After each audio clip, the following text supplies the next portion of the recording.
Filimkeena maanta waxa uu ka bilaabanayaa halkan. Ninkan waxa lagu magacaabaa Raghu. Waxa uu muddo 10 sano ah ku nool yahay saxarahan cidlaha ah. 10 sano ma uusan arag qof bini'aadan ah. Waxa uuna ka shaqeeyaa stationkan ku yaala saxaraha. Shaqadiisuna ay tahay marka uu tareenku soo dhow yahay inuu birta ka qaado, marka uu dhaafana uu xiro. Maalin maalmaha ka mid ah ayuu wuxuu arkayaa qof tareenkii ka dhacay, kadibna dhankiisa ayuu u soo dhaqaaqay. Waxa uu arkay gabadhan halkan jiifta. Waa uu dul imaanayaa. Waxa uuna arkayaa in gabadhani ay suuxsan tahay. Wuu ku dul fakeray. Waxa uuna ka fakarayaa waxa uu samayn lahaa. Isla markiiba madaxa ayuu gacanta ka saaray. Waxa uuna arkay in dhaawac weyn uu ka soo gaaray madaxa. Raghu waa uu soo qaaday gabadhii waxa uuna ku soo qaaday tuurtiisii. Waxa uuna keenay gurigiisii. Waa ay suuxsan tahay. Kadibna waa uu soo dhawaanayaa ilaa uu agteedii soo fariistay. Gabadhii ayaa hal mar indhaha kala furaysa waxayna arkaysaa Raghu. Way isku naxaysaa ilaa ay soo fariisatay. Raghuna waa uu naxayaa. Gabadhii madaxa ayay qabsanaysaa ilaa ay soo fiirisay Raghu. Waa uu kacayaa waxa uuna u keenayaa biyo ay cabto. Biyihii ayaa cabaysaa gabadhii waxa uuna u sheegayaa inuu ka soo qaaday wadada tareenka iyadoo suuxsan. Halkanna uu keenay. Raghu waxa uu isku dayayaa inuu cunto u sameeyo, laakiin gabadhii ilbaabka ayay ka baxaysaa. Waa uu qaylinaya waxa uuna ku leeyahay sug xagee u socotaa. Meeshan cid kaama horeyso. Way soo baxaysaa iyadoo aad u cabsanaysa. Waxayna afka soo saartay saxarihii cidlada ahaa si ay u hesho cid caawisa. Laakiin halkan cidi kuma noolaa. Waxa ku nool Raghu oo kaliya. Gabadhii waa ay soo lugaynaysaa ilaa ay daashay. Kadibna waa ay dhacaysaa. Waxaana ka dhamaanaysa tabartii jirkeeda. Mar kale Raghu ayaa soo qaadaya. Iyadoo suuxsan ayay indhaha soo kala furaysaa waxayna arkaysaa Raghu. Way isku naxaysaa. Waxa uuna ku leeyahay istaji. Iina sheeg waxa kugu dhacay iyo sababta aad halkan ku timi. Way ka sii jeesanaysaa oo mana jawaabayso. Habeennimadii ayaa la gaaray. Raghu waxa uu soo sameeyay cuntadan waa uuna soo agdhigay. Mar kale Raghu qolka ayuu ku noqday waxa uuna u toosinayaa sariirta ay seexan lahayd. Laakiin aad ayay u cabsanaysaa gabadhani. Waxa uu ku leeyahay dhulka ayaan jiifsanayaa sariirta iska seexo. Iyadoo aad u naxsan ayay sariirtii koraysaa. Waxayna isku dayaysaa inay seexato. Raghuna aad ayuu u faraxsan yahay maadaama uu 10 sano kadib uu arkay qof bini'aadan ah. Gabadhii waa ay soo kacaysaa hal mar. Waxayna soo fiirinaysaa dhanka Raghu iyadoo aad u cabsanaysaa. Raghu waa uu istaagay. Waxa uuna ku yiri banaanka ayaan u baxayaa.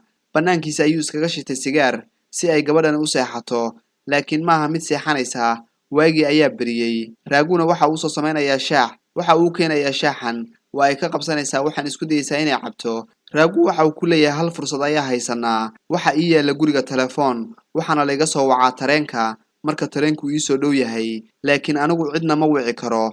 Waxaana isku dayaa marka ay soo wacaan inaan fariintaada gudbiyo si ninkaagii iyo reerkaagii ay kugu yimaadaan. In yar kadib waxa uu soo dhacay telefoonkii. Isla markiiba Raghu waa uu qabtay waxa uu isku dayaa inuu fariinteedii gudbiyo. Laakiin telefoonkii ayay ka baqtiinaysaa. Raghu aad ayuu isugu naxay. Waxa uuna la yaaban yahay sababta. Laakiin waxay ku leedahay soo fariiso. Waxay uga sheekaynaysaa qisadeedii. Waxayna ku leedahay waxaan ahay dhakhtarka maskaxda. Maalin maalmaha ka mid ayaa lay keenay patient lagu magacaabo Sinshu si aan u daweeyo. Kadibna waa la tacaalay si aan xaaladiisa caafimaad wax uga bedelo. Muddo ayaan waqti ku bixiyay si uu soo caafimaado. Waxaan ka dhigtay saaxiib. Sinshuna tartiib tartiib ayuu caafimaad u helay ilaa aan markii dambe ku guuleystay inaan daweeyo. Saaxiib ayaan noqonay.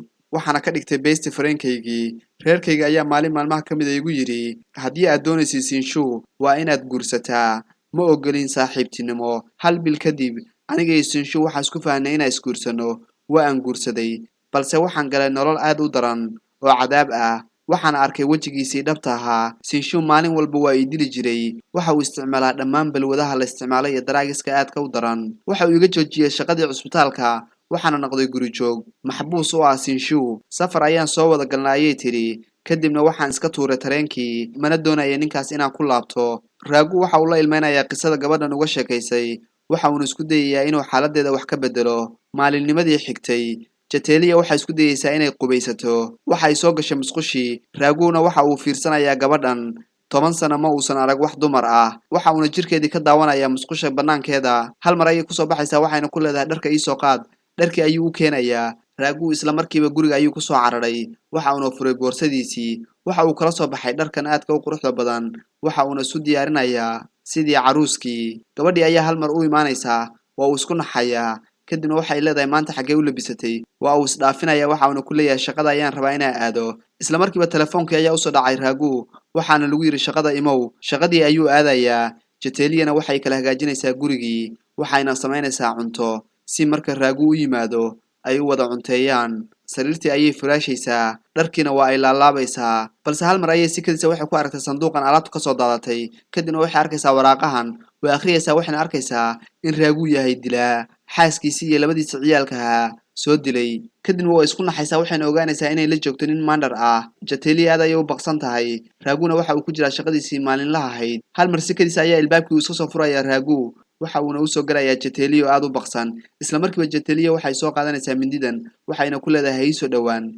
waa uu dareemay inay warqadihii akhrisay, waxa uuna ku leeyahay istaji. mindida ayuu ka qaadayaa, kadibna sanduuqii ayuu ku celinayaa alaabtii. waa uu soo fariisinayaa, waxa uu naga warbixinayaa taariikhdiisii. waxa uu ku leeyahay hooyada ayaa gabadh ii soo doqtay si aan u guursado. gabadhii ayaan kulanay maalintii ugu horeysay, waana weydiiyey inay ku qanacsan tahay ilaa ii sheegtay inay rabto raallina ka tahay guurkan. waa aan guursaday ayuu yidhi.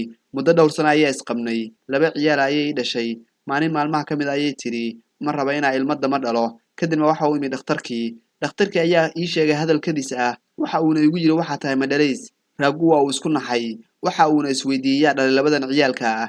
isagoo aad u xanaaqsan ayuu gurigii yimi, laakiin waxa uu arkay waxa uusan filayn. waxa uu arkay xaaskiisii oo la tumanaysa ina adeerkeed. shoog ayaa ku dhacay Raagu, waxa uuna indhihiisa ku arkay xaaskiisii oo la tumanayo. waxa uu ogaaday inuusan ciyaalkan dhalin, afartoodiiba waa uu dilay, labadii ciyaalka ahaa, xaaskiisii iyo ninkii la tumanayay. isla markiiba waan ka soo baxsaday magaaladii, waxaana imi meeshan cidlada ah. sidaas ayaan halkan ugu noolahay. waa uu ooyayaa ilaa ay u timi, laabtana ay gelisay. waxayna ku leedahay wax la soo dhaafay ayay ahaayeen, waana ka xumaa inaan ku soo xasuusiyo. maalinnimadii xigtay Raagu ayaa waxa uu arkayaa Jateli oo cunto u karinaysa, aad ayuu u faraxsan yahay. kadibna way imaanaysaa, waxa ay ku leedahay maanta shaqada anaga ayaa kaa qabanaya ee iska seexo. aad ayuu u farxayaa. sariirtii ayuu yimi, weligii maalin ma uusan seexan, waana iska seexday. hal mar ayuu wuxuu maqlayaa sanqar ka timi bannaanka.